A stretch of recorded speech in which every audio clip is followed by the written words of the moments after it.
Napaaway si Richie Rivero, mga idol, may nakapisikalan. Coach Henkel may target na sa darating na PBA draft. Kit Jimenez nagpasiklab na showing his 3 points range. Import ng NLEX Road Warriors sa darating na PBA Commissioner's Cup. So NLEX Road Warriors, mga idol, pinangalanan na kanilang magiging import sa darating na PBA Commissioner's Cup. Eto nga po ay si Thomas Robinson. Pamilyar na din sa atin to, mga idol, former NBA player, 5th overall pick noong 2012, naglaro sa 6 na NBA teams: Sacramento Kings, Houston Rockets, Portland Trail Blazers, Philadelphia 76ers, Brooklyn Nets at Los Angeles Lakers. Ito sana ang magiging import ng San Miguel Beermen noong nakaraang Commissioner's Cup, pero hindi nga po natuloy dahil sa injury issue. This time balik PBA si Thomas Robinson, pero hindi na sa SMB kundi sa NLEX na, mga idol. Hopefully matuloy na, paniguradong isa to sa mga aabangang import sa darating na bagong season ng PBA. Bigatin talaga mga nakukuhang import ng NLEX Road Warriors. Halos puro ex-NBA player, mga idol. Sana lang di na sila ulit iwanan pagdating ng playoffs kung sakali mang makapasok. Dako naman tayo sa sunod na pag-uusapan, mga idol. Second day ng PBA Draft Combine. Nasubukan na sa 5-on-5 game ang mga PBA rookies. Projected first round pick Richie Rivero, nakatapat ang controversial player na ka-1-on-1 ni Richie, etong si John Amores.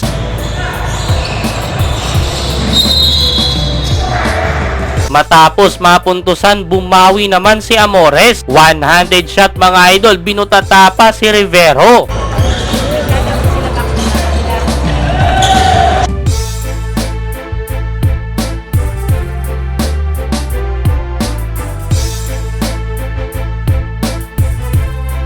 Ngayon na ang oras para magpasiklab ang mga rookies. Naging mainit ang laban, na paaway si Richie Rivero, may nakapisikalan, mga idol.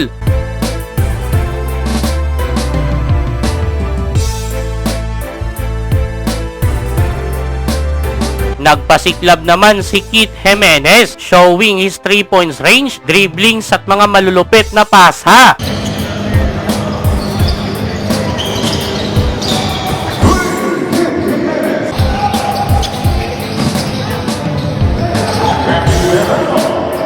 Di din papauli ang former teammate ni Kit sa Mavs Phenomenal na si Richard Vilches. Syempre present dyan ang mga PBA coaches. Ini-scout na kanilang mga player na kukunin sa araw ng PBA draft, especially si Coach Henkel. Seryosong seryoso, mga idol, siguradong may tinatarget na ito para sa kanilang 3rd at 4th overall pick. Ngayong nagbalik na nga si Coach Heng sa rain or shine, di na siguro maaagaw ng ibang teams ang kanyang magiging pick.